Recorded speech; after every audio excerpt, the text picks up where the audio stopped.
Israel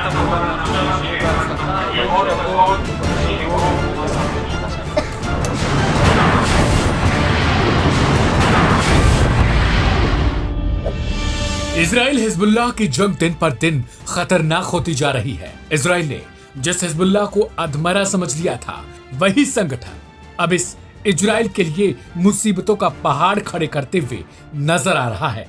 Hezbollah ने पहले Israeli प्रधानमंत्री नेतन्याहू के घर को टारगेट किया, फिर अब वो लगातार एक बड़े चोट इजरायली सेना को देते जा रहा है।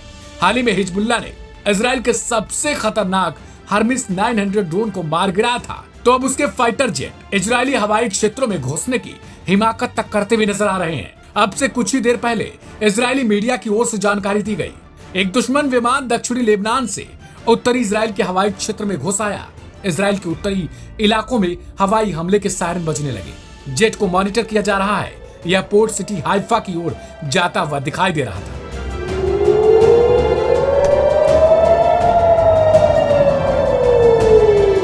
गौरतलब है कि हाइफा इजराइल की वो सिटी है जहां पर अब तक हिजबुल्लाह ने सबसे ज्यादा नुकसान पहुंचाए हैं, क्योंकि यह इजराइल का तटीय इलाका है। इजराइल में सोशल मीडिया पर यह जानकारी खूब साझा की जा रही है।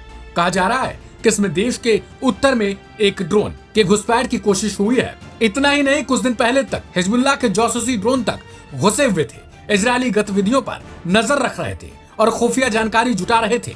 हालांकि इजराइल ने इन्हें इंटरसेप्ट जरूर कर दिया था। हिजबुल्लाह के तमाम कोशिशों से एक बात तो साफ हो जाती है कि हाल ही में जब से इसने अपने नए चीफ नईम कासिम की ताजपोशी की है, तभी से इस संगठन का मनोबल अब बढ़ चुका है और एक के बाद एक करके आईडीएफ को गंभीर चोट पहुंचा रहा है।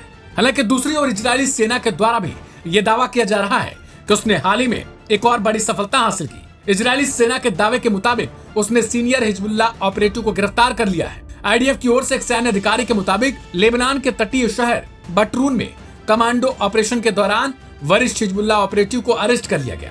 इसके बाद उसे इजरायली क्षेत्र में स्थानांतरित किया गया है। गौरतलब है कि आईडीएफ को हिजबुल्लाह के साथ इस जंग में बड़े पैमाने पर क्षति पहुंची है। लेबनान में ग्राउंड ऑपरेशन के दौरान हिजबुल्लाह ने आईडीएफ के कई सैन्य कर्मियों को मार गिराया, जिसके बाद से ही हिजबुल्लाह और ईरान समर्थकों के हौसले बुलंद हैं। हालांकि इजराइल की ओर से हिजबुल्लाह को लगातार खतरनाक उपकरणों से भी टारगेट किया जा रहा है। इजराइल ने अब तक हिजबुल्लाह के कई बिल्डिंगों को ध्वस्त कर दिया है, जहां से हिजबुल्लाह के तमाम उपकरण ऑपरेट किए जा रहे थे। हिजबुल्लाह की ओर से हर रोज इजरायली क्षेत्रों पर भी सैकड़ों रॉकेट दागे जाते हैं, लेकिन इजराइल की ओर से आयरन डोम सिस्टम उन्हें इंटरसेप्ट करके हवा में ही खत्म कर देता है, जिस कारण वे इजराइल पर बड़े पैमाने पर कोई क्षति पहुंचा नहीं पाते हैं। हालांकि दूसरी ओर ईरान से इजराइल हिजबुल्लाह और हमास के नुकसान का बदला लेने की लगातार कोशिश में जुटा हुआ है और दोनों देश इस वक्त जंग जैसे मुहाने पर खड़े हैं। देखना अब दिलचस्प हो जाता है कि आने वाला समय इजराइल के लिए कितना मुश्किलों भरा और कांटों से भरा होगा, या फिर उसके लिए यह जंग आसान हो जाएगी। फिलहाल इस रिपोर्ट में इतना ही।